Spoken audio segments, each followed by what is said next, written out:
Hey everybody, welcome back again. This is the third installment of my tip/hints. This one's going to be on cable restraints. So in Pennsylvania we're allowed to set cable restraints after Christmas, and if you're allowed to do cable restraints or snares, it adds a whole nother bag of tricks to your arsenal for trying to catch some of these canines and stuff. So, and for the cable restraints, I'm going to talk about several different things: different types of cable, different types of locking devices, different types of supports, different types of breakaway devices. We have to use breakaway devices in Pennsylvania, and some of the stuff if you plan on trying to make your own cable restraints, or try to, like I remake all mine and I make new ones out of the parts that are left over from the cable restraint. So and the different types of cable. So I guess I'll get started in with that, the different types of cable. There's two different types of cable that I've used. In Pennsylvania we can use either 7x7 strand, it has to be 3/32 seconds. We can use 7x7 or 1x19. I've used the 1x19. I started using that because I've read some stuff, and my nephew had a coyote chew through the 7x7 cable, and it just, from what I read and everything, this is supposed to be a lot harder for them to chew through. And just by feeling it and stuff, if you ever felt the difference, this is a 7x7 cable.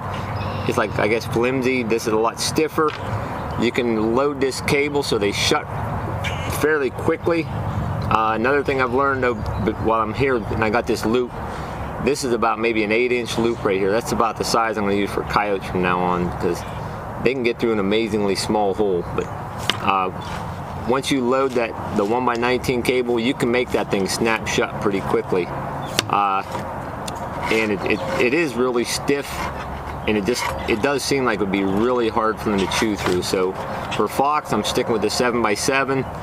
And for the coyotes, I'm going to stay with the 1x19.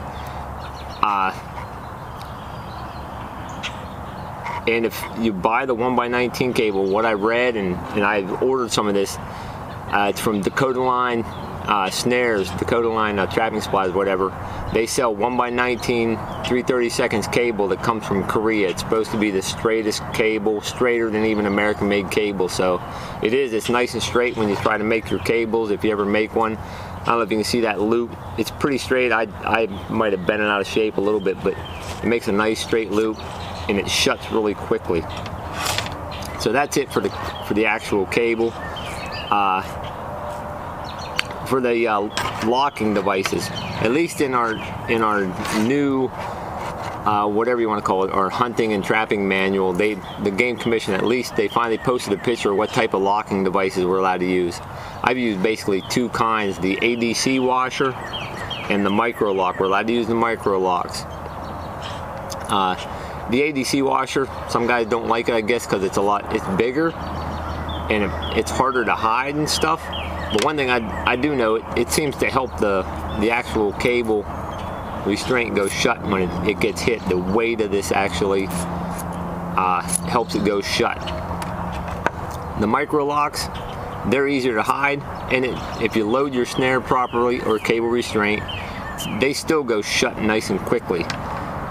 If you don't know how to load a cable restraint, I could do a quick video on making one of these if you want to see it. So I think they're both effective, really. This is easier to hide. This helps it go shut quicker. The breakaway devices, like I said, I make my own now, and I take my parts off the used ones. Once you use one of these, they're destroyed, but the parts are still good. The locking mechanism and everything is still good. So some of the tips for remaking them: you either got to have, this is a J hook that has, I think it's probably like a 300-pound breakaway. That's the breakaway device on this. So it's hooked right to the lock, and it's designed to break away at 300 pounds.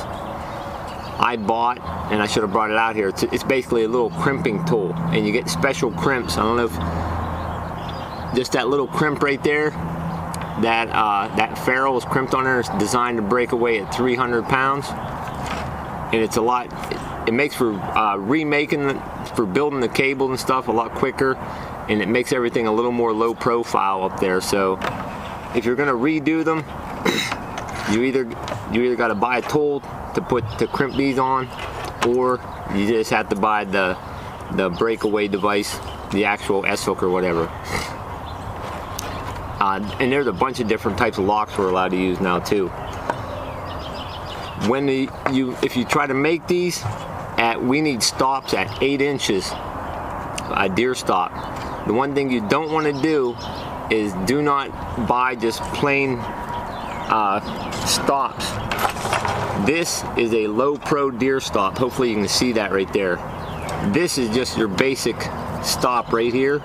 You need to order these low pro deer stops. They don't have them at Minnesota Trapping Supplies that I have seen. If you buy just basic stops, they're going to be a big thing like that. You don't want that in there rubbing around on the fur, that big thing. These low pro deer stops, they sell them at like Southern Snares and Dakota Line, I believe. That's where I got those from. They're nice and small. Just slide them on there. You can pinch them on there at 8 inches. And we also, this one is on the 38 inch mark. This is just, we can't open our cables too far here. We have to have a stop at 38 inches as well.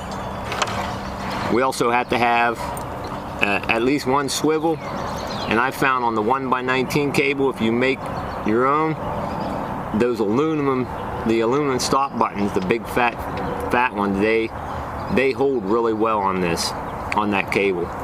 And I also put another swivel at the end. I like a lot of swivels. I mean, this would be legal, but I throw another swivel on there just for peace of mind, really. Like I said, the actual openings for coyotes, I'm going to stick with about 8 inches from now on. If I'm targeting gray fox, I'm going maybe like a 5-inch hole. I mean, I can't get my fist through there, but it's amazing what they can get through. And you'll end up with, if you make a hip catch on something. I made a hip catch on a coyote this year, actually a chest catch, and so did my brother, did the same thing, and we both have pretty small loops, but we both made chest catches on coyotes.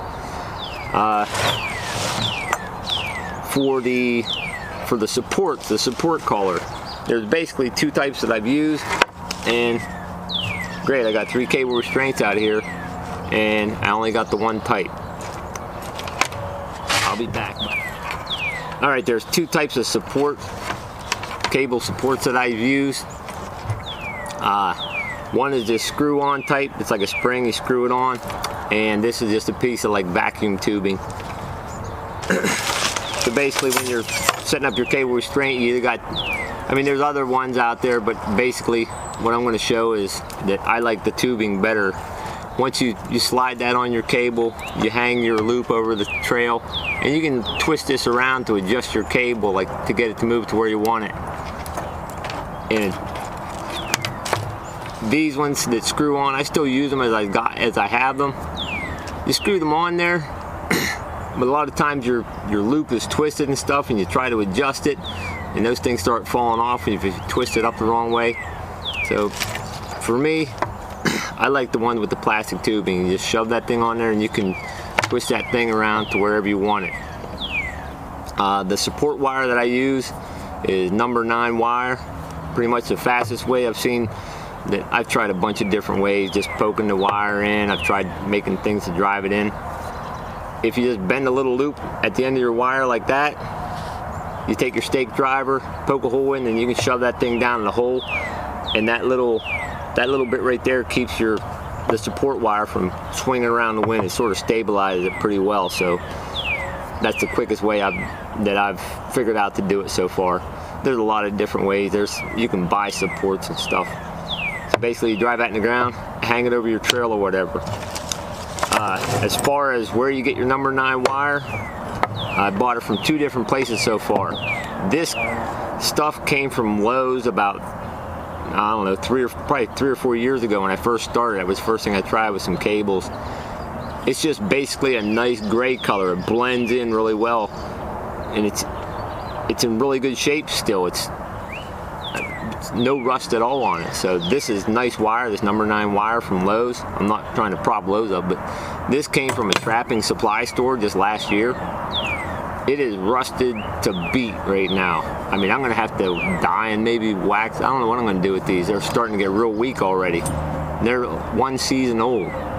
So Nothing against the Trapman Supply Store. I'm not going to say which one I bought that from, but I won't be getting any more. But I'll be going to Lowe's and getting just another spool of this wire.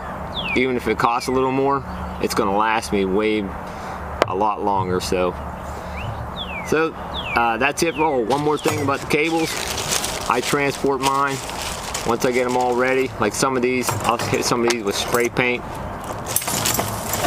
Take the cable. I'll have a stake and stuff right on it.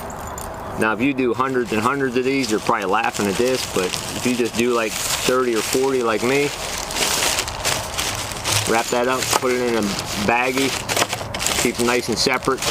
Go to set up an area, grab 3 or 4 of these real quick in the baggies, and away you go. Keeps them all nice and separate. So, alright, that's it for the cable restraints, and I'll be back with more hopefully. Thanks for watching again.